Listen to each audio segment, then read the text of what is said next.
Class 10th में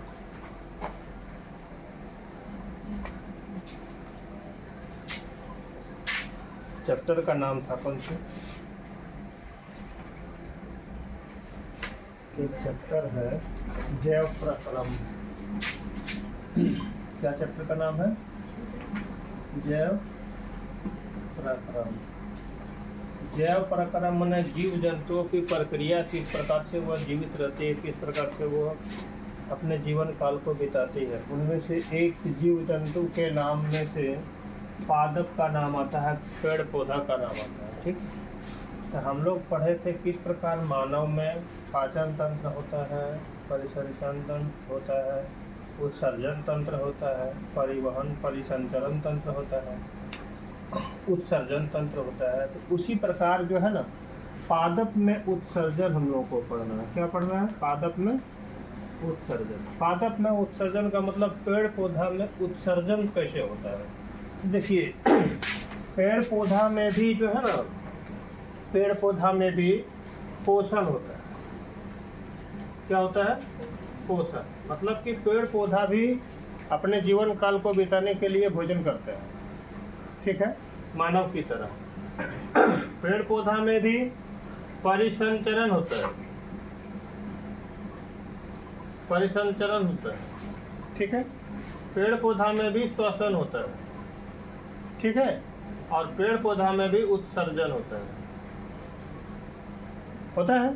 तो हम लोग यहाँ पढ़ेंगे उत्सर्जन। तो देखिए, पेड़ पौधा हो चाहे कोई भी जीव जंतु हो, अगर वह भोजन के रूप में कुछ भी चीज़ खा रहा है, तो भोजन के रूप में कोई भी चीज़ अगर खा रहा है ना, तो उसमें सारा उसके बॉडी पर या उसके अंग पर कायम हो जाते हैं, काम करने लगते हैं, सब बात नहीं है।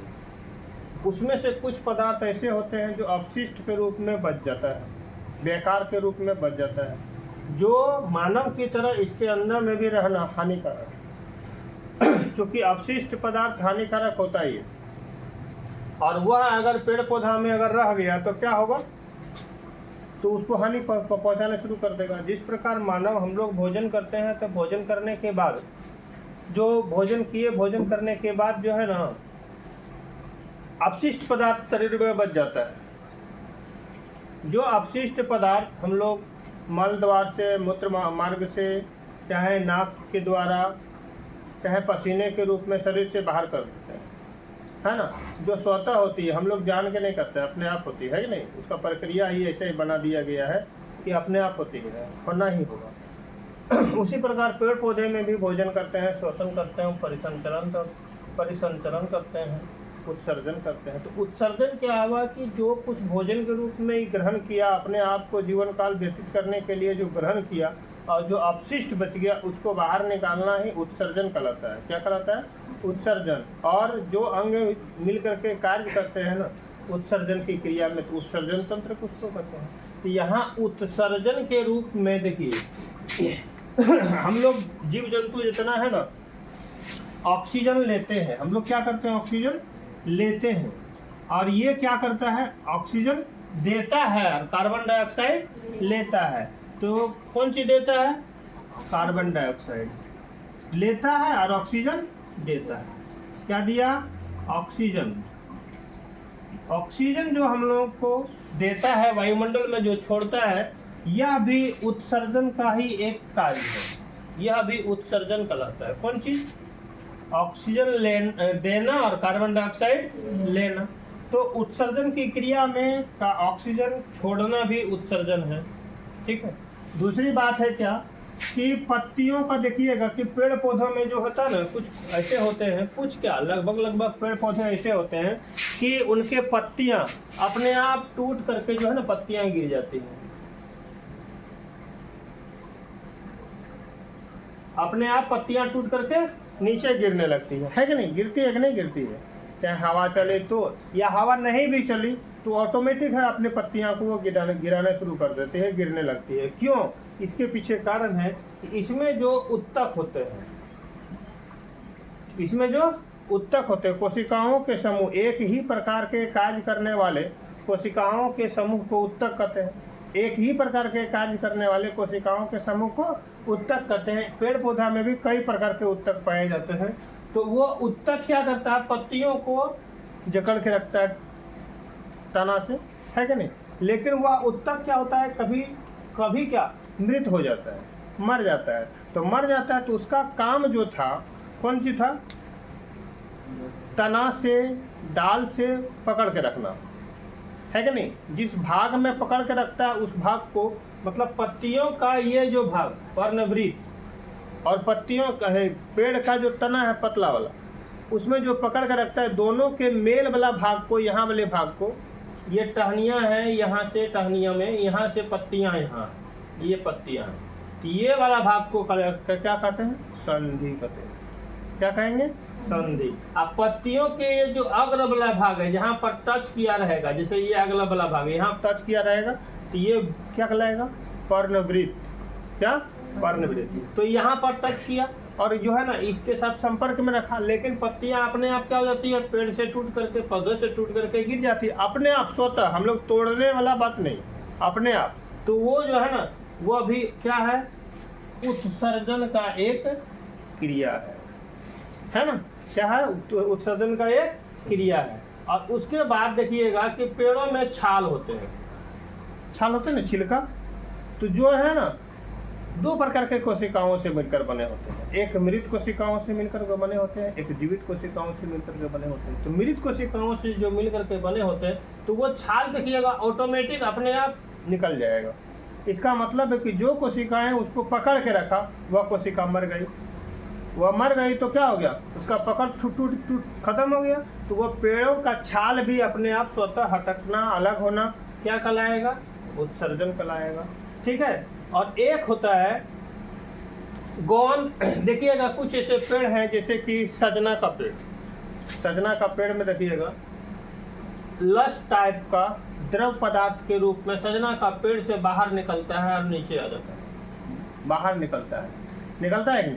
तो बाहर निकलता है तो कहाँ से बाहर निकला, तना के अंदर से। तो वह अपशिष्ट पदार्थ था, जिसके चलते हुआ जो है ना, इसको फाड़ के, तना को फाड़ के, और वहां से वो बाहर निकलता है। तो वो भी गौन के रूप में, ये भी क्या है, उत्सर्जन। और एक है वाष्पो उत्सर्जन, कि पेड़ पौधा जो है ना, जड़ से क्या करेगा, खनिज लवण और जल लेता है, खनिज लवण और जल लेता है, किस और ले करके वो क्या करता है, पूरे पादप तक, पूरे पेड़ के अग्र भाग तक, माने पूरा भाग तक पहुंचाने का काम करता है। और जिस नलिका से होकर के जाएगा खनिज लवण और जल, जिस नलिका से होकर के जाएगा, उस नलिका को क्या कहते हैं, जाइलम। क्या कहेंगे, जाइलम कहते हैं। इसको याद करने के लिए एगो ट्रिक्स है मेरे तरफ से, क्या, जौ से जल और जौ से जाइलम। देख लीजिए, इसका भी जो है ना, इसका भी जो है, याद रहेगा, जौ से जाइलम, जौ से जल। इसका मतलब जाइलम के द्वारा जो है पृथ्वी से, मिट्टी से वो खनिज लवण और जल को लेता है और शरीर पूरे पेड़ तक पहुंचाने का काम करता है। तो कौन नलिका के द्वारा, जाइलम के द्वारा। और पूरे यहाँ सूर्य का प्रकाश लिया, ऑक्सीजन मैंने कहता त्याग करता है, लेकिन क्या लेता है, कार्बन डाइऑक्साइड लिया, CO2 लिया, है कि नहीं, और सूर्य का प्रकाश लिया, ये लेकर के जो है वो पूरे जड़ तक जो पहुंचाने का काम करता है। देखिए एरो नीचे दिया गया है ना, पूरे जड़ तक जो पहुंचाने का काम किया जाता है। तो वो किस नलिका के द्वारा पहुंचता है, फ्लोएम। क्या, फ्लोएम। जाइलम और फ्लोएम। हमारे शरीर में दो प्रकार के नलिकाएं हैं। क्या क्या, हमारे शरीर में, मानव शरीर में भी दो प्रकार के नलिकाएं हैं। उन नलिकाओं का नाम क्या है, इधर चटकम हटिया कहाँ लगता है, चटकम में चटकम हटिया लगता है कि नहीं। एक होता है धमनी, एक तो होता है शिरा। धमनी में शुद्ध रक्त बहता है और शिरा में अशुद्ध रक्त बहता है। उसी प्रकार यहाँ जाइलम और फ्लोएम, यहाँ पर भी दो प्रकार के नलिकाएं हैं। जाइलम के द्वारा जल और खनिज लवण नीचे से लेकर के ऊपर तक पहुँचाने का काम करता है, पेड़ के हर भाग तक पहुँचाने का काम करता है। और सूर्य का प्रकाश और कार्बन डाइऑक्साइड जो यहाँ से मिला इसको, ये जो है ना, जिस नलिकाओं से होकर के जड़ के हर एक भाग, पेड़ के हर एक भाग तक पहुंचाने का काम करता है, उस नलिका को फलयन कहते हैं। तो हम लोग यहाँ जानेंगे उत्सर्जन। तो उत्सर्जन में जो है ना पेड़ पौधा क्या क्या करता है, तो सबसे पहले जो है ना ऑक्सीजन लिया लेकिन छोड़ा, ऑक्सीजन छोड़ा, क्या छोड़ा, ऑक्सीजन शरीर से बाहर निकाला, इसका मतलब उत्सर्जन काम किया। एक दूसरा वाष्पोत्सर्जन करता है, तो वाष्पोत्सर्जन करने के दौरान भी जो है वाष्प के रूप में, जलवाष्प के रूप में शरीर से बाहर निकलता है, ये वाष्पोत्सर्जन भी जो है ना क्या है, उत्सर्जन का एक भाग है। लेकिन ये दोनों की क्रिया होती है रंध्र के द्वारा, रंध्र के माध्यम से। पत्तियों में जो छोटे छोटे छिद्र पाए जाते हैं जिसको हम अपनी आंखों से नहीं देख पाएंगे, हाँ, उस छिद्र को ही क्या कहेंगे, रंध्र कहेंगे। इसी के द्वारा वो ऑक्सीजन को छोड़ता है और कार्बन डाइऑक्साइड लेता है। दो को हो गया। तीसरा क्या, पत्तियों का गिरना।